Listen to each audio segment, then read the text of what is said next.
رحم اللہ من قرأ الفاتحہ. بسم اللہ الرحمن الرحیم.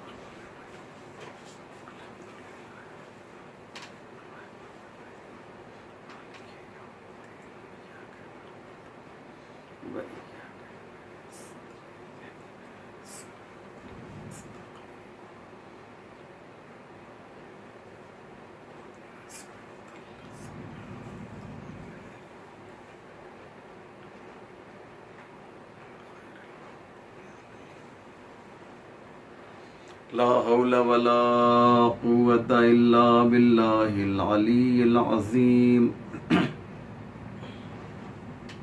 حسبنا الله ونعم الوكيل. نعم المولى ونعم النصير.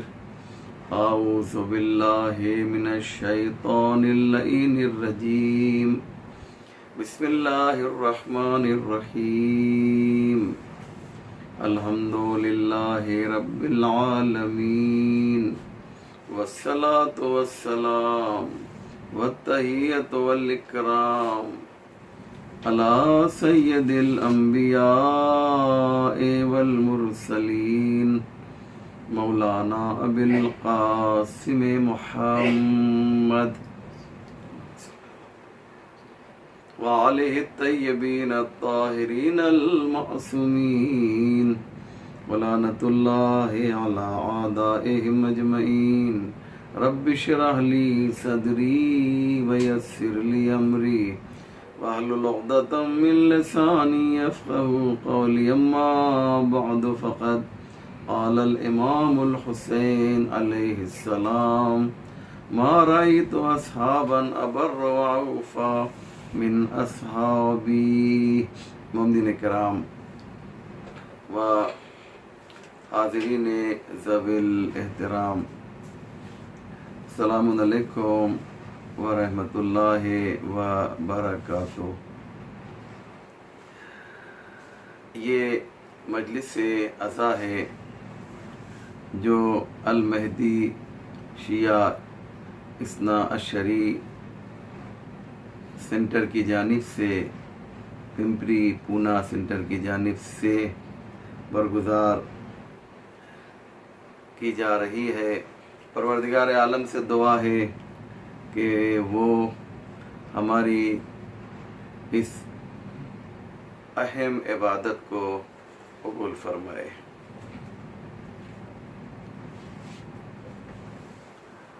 مؤمنین کرام، آج کی مجلس کا ٹاپک محبت حسین ابن علی ہے. میں اسی عنوان پر اور اسی ٹاپک پر آج کچھ عرائض آپ کی خدمت میں پیش کرنا چاہتا ہوں. ارشاد امام حسین کا ہے، حدیث امام حسین کی ہے. آپ اعلان فرما رہے ہیں کہ ما رأیت اصحابا ابر وعوفا من اصحابی. میں نے جیسے اصحاب مجھے ملے ایسے اصحاب کسی کو بھی نہیں ملے. امام حسین ایک دعویٰ کر رہے ہیں، امام حسین ایک چیلنج کر رہے ہیں کہ میرے جیسے اصحاب کسی کو بھی نہیں ملے. میرے نانا کو اصحاب ملے لیکن میرے جیسے نہیں. میرے بابا کو اصحاب ملے لیکن جیسے اصحاب مجھے ملے ویسے میرے بابا کو بھی نہیں ملے اور نہ ہی میرے بھیا کو ملے. یاد رکھیے گا، جب حسین اور کوئی بھی امام معصوم جب کسی کی تعریف کرے گا تو تعریف جتنی ضروری ہے اتنی تعریف معصوم بہرحال کرے گا. یعنی جو کہنا چاہیے اس میں مبالغہ بہرحال نہیں ہوگا.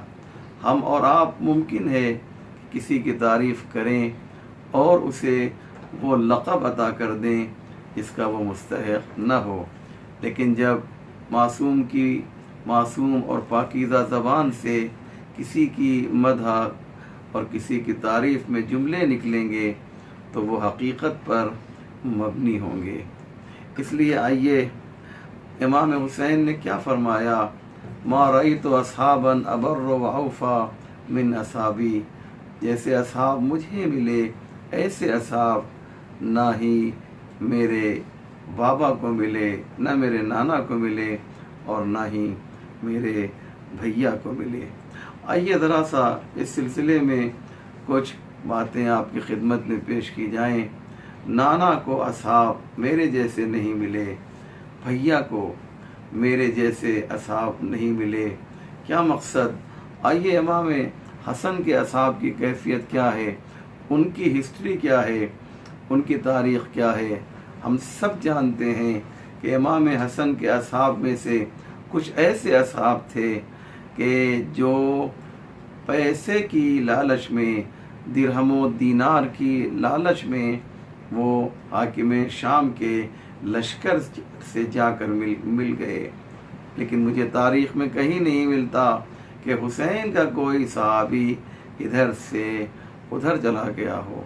ادھر سے حر تو ادھر آیا، لیکن ادھر سے حسین کا چاہنے والا کوئی بھی ادھر نہیں گیا۔ تو کہنے کا مقصد یہ ہے کہ امام حسن کے اصحاب میں تو یہ ملتا ہے کہ وہ ادھر چلے گئے تھے، لیکن حسین کے صحابی میں کوئی ادھر سے ادھر نہیں گیا۔ آئیے پیغمبر اسلام کے سلسلے میں امام حسین نے فرمایا کہ نانا کو بھی میرے اصحاب جیسے چاہنے والے نہیں ملے، تو کیا فرق ہے حسین کے اصحاب میں اور حسین کے نانا کے اصحاب میں؟ تو ہمیں تاریخ میں یہ جملہ ملتا ہے، اور یہ تلخ اور کڑوی حقیقت ہمیں تاریخ میں ملتی ہے کہ امام حسین کے مقابلے میں جو لوگ آئے تھے ان کی کیا حیثیت ہے۔ پیغمبر اسلام میدان احد میں جو ہیں وہ اعلان کر رہے ہیں کہ کہاں مجھے چھوڑ کر بھاگ رہے ہو۔ یہ پیغمبر کے چاہنے والے ہیں جو کوہ احد کی طرف بھاگ رہے ہیں۔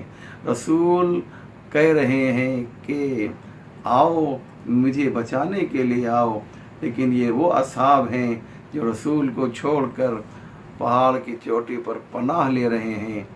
اور تیسرے مولا علی کے اصحاب ہیں۔ مولا علی کے اصحاب جنگ صفین میں جب نماز کا وقت ہوا تو اب دیکھیے کہ حسین کے اصحاب کربلا کے اصحاب کیسے تھے اور صفین کے اصحاب کیسے تھے۔ جیسے ہی جنگ صفین میں نماز کا وقت ہوا، علی نے تیروں کے درمیان مصلی بچھا دیا، اور جب علی نے مصلی بچھایا تو یہ آواز دی، یہ آواز کسی نے دی، ایک صحابی ہی تھا اس نے یہ آواز دی کہ یا علی، آپ میدان جنگ میں نماز پڑھ رہے ہیں، میدان جنگ میں اور نماز، تیروں کے درمیان اور نماز۔ لیکن جب ہمیں کربلا کی تاریخ ملتی ہے تو کربلا کی تاریخ میں حسین کا ایک جانباز، ایک چاہنے والا سامنے آتا ہے اور وہ کہتا ہے مولا نماز کا وقت ہو رہا ہے، ہم چاہتے یہ ہیں کہ آپ کی اقتداء میں ایک اور نماز ادا کر لیں۔ ادھر چاہنے والا کہتا ہے نماز کا وقت ہو رہا ہے، اور جیسے یہ جملہ مکمل ہوتا ہے تو اس وقت نماز کا وقت داخل ہو جاتا ہے۔ حسین کہتے ہیں ہاں نماز کا وقت ہو گیا ہے۔ اب دیکھیے کہ وہاں پر جو صفین کا صحابی ہے مولا علی کا، وہ کہتا ہے مولا یہاں نماز نہ پڑھیے، میدان جنگ ہے، یہاں پر تیروں کی بارش ہو رہی ہے، یہاں نماز نہ پڑھیے۔ لیکن عزیزو کیا خوبصورت بات ہے کہ کربلا میں حسین کے اصحاب آواز دے رہے مولا ہاں آپ اکیلے نہیں بلکہ ہم سب کو نماز پڑھائیے، اور نماز جماعت گویا شروع ہوئی۔ اصحاب میں سے دو صحابی سعید اور زہیر سامنے کھڑے ہو گئے۔ اللہ اکبر، بہت ہی خوبصورت بات ہے، سعید اور زہیر سامنے کھڑے ہو گئے نماز کے لیے۔ جیسے ہی امام کے چاہنے والے نے یہ کہا نماز کا وقت ہو رہا ہے، اور اس کے فوراً بعد نماز کا وقت داخل ہو گیا، تو امام نے اسے دعا دی ہے اور آواز دی، یا ابا سماما ذکرت الصلاۃ جعلک اللہ من المصلین، اے ابو سمامہ سیداوی، تم نے نماز کو یاد دلایا ہے، جعلک اللہ من المصلین، اللہ تمہارا شمار نماز پڑھنے والوں میں کرے۔ بہت ہی امپورٹنٹ بات ہے کہ مجھے دو دعا ملتی ہے، بہت توجہ کیجئے گا۔ ایک دعا ہے جو کربلا میں حسین نے کی ہے، ایک دعا وہ ہے جو مدینے میں حسین کی والدہ نے کی ہے، جو فاطمہ زہرا نے کی ہے۔ جب پیغمبر اسلام سے یہ گفتگو ہوئی کہ حسین قتل کر دیے جائیں گے، تو فاطمہ زہرا نے یہی سوال کیا تھا کہ بابا جب میرا حسین شہید کیا جائے گا تو کیا آپ ہوں گے؟ کہا نہیں بیٹی، ابو الحسن ہوں گے؟ کہا وہ بھی نہیں ہوں گے۔ حسن ہوں گے؟ کہا وہ بھی نہیں ہوں گے۔ کہا پھر میرے حسین پر گریہ کون کرے گا، میرے حسین پر ماتم کون کرے گا؟ تو ایک آواز دی کہ ایک قوم آئے گی جو حسین پر ماتم کرے گی۔ تو فاطمہ زہرا نے اپنے دونوں ہاتھوں کو آسمان پر بلند کیا، آسمان کی جانب بلند کیا اور ایک آواز دی، آسمان کی جانب بلند کیا اور دعا کے لیے گویا دعا کی۔ کس کے لیے دعا کی؟ حسین کے عزاداروں کے لیے۔ تو دو دعائیں ہمیں ملتی ہیں، ایک دعا حسین کی ہے اور ایک دعا مادر حسین کی ہے۔ حسین نے کس کے لیے دعا کی؟ حسین نے نماز پڑھنے والوں کے لیے دعا کی، اور فاطمہ زہرا نے حسین کے عزاداروں کے لیے دعا کی۔ یعنی کیا مقصد؟ تاریخ میں اگر دیکھا جائے تو دو دعائیں ملتی ہیں، ایک ان لوگوں کے لیے دعا ہو رہی ہے جو مسلح پر آ رہے ہیں، دوسرے دعا ان لوگوں کے لیے ہو رہی ہے کہ جو فرش عزا پر آ رہے ہیں۔ تو میں عرض یہ کر رہا تھا کہ ما رأیت اصحابا ابر و اوفى من اصحابی، حسین ابن علی آواز دے رہے ہیں جیسے اصحاب مجھے ملے ایسے اصحاب کسی کو بھی نہیں ملے۔ اور جب نماز کا وقت آیا ہے، جب نماز کا وقت داخل ہوا ہے تو نماز ادا ہوئی۔ تاریخ کی وہ سب سے اہم نماز تھی جو امام حسین کی امامت میں کربلا کے میدان میں ہوئی ہے۔ یہ ہمیں اس بات کی طرف اشارہ کرتی ہے کہ کیسا بھی ماحول ہو لیکن نماز کو ترک نہیں کیا جا سکتا ہے۔ ہاں عزادارو، یہ نماز کیسے ہوئی ہے؟ ہم ذرا اسے دیکھیں کہ نماز کس طریقے سے ہوئی ہے۔ نماز تیروں کی بارش میں ادا ہوئی۔ سعید سامنے کھڑے ہو گئے، زہیر سامنے کھڑے ہو گئے، اور تیر جو ہے وہ کس طریقے سے امام حسین کے چاہنے والوں کو لگ رہا ہے۔ ایک تیر آتا ہے تو سعید آگے بڑھتے ہیں، اپنے سینے پر تیر لیتے ہیں۔ دوسرا تیر آتا ہے تو زہیر آگے بڑھتے ہیں، حسین نماز پڑھا رہے ہیں، اور سعید و زہیر حسین کی نماز کی حفاظت کر رہے ہیں۔ اور اللہ اکبر، کیا خوبصورت وہ منظر تھا جب کربلا کے میدان میں دشمن کی کوشش یہ ہے کہ حسین نماز ادا نہ کر سکیں، لیکن حسین کے چاہنے والوں کی کوشش یہ ہے ہمارا سینہ چھلنی ہو جائے لیکن میں اپنے آقا کی نماز کو میں خلل پیدا ہونے نہیں دوں گا۔ ہماری جانیں قربان ہو جائیں سعید کے اوپر، ہماری جانیں قربان ہو جائیں زہیر کے اوپر۔ حسین کی نماز ختم ہوئی، سعید ابھی زخمی ہیں، ابھی جان باقی ہے۔ حسین نے سعید کے سر کو، حسین نے زہیر کے سر کو اپنے زانوں پہ رکھا۔ ایک جملہ جو ہے تاریخی جملہ ہے جو جناب سعید نے امام حسین کو مخاطب کر کے کہا، آواز دی، اوفیتو یا ابا عبداللہ الحسین، اے ابا عبداللہ الحسین، کیا میں نے اپنے وعدے کو پورا کر لیا؟ میں نے آپ سے وعدہ کیا تھا کہ آپ نماز پڑھائیں، ہم آپ کی نماز کو پڑھوائیں گے، ہم سامنے کھڑے ہو جائیں گے اور تیر کو اپنے سینے پر لیں گے، تو کیا ہم نے اس وعدے کو پورا کر دیا؟ امام نے کیا حسین جواب دیا۔ ایک چھوٹا سا جملہ ہے، امام فرماتے ہیں نعم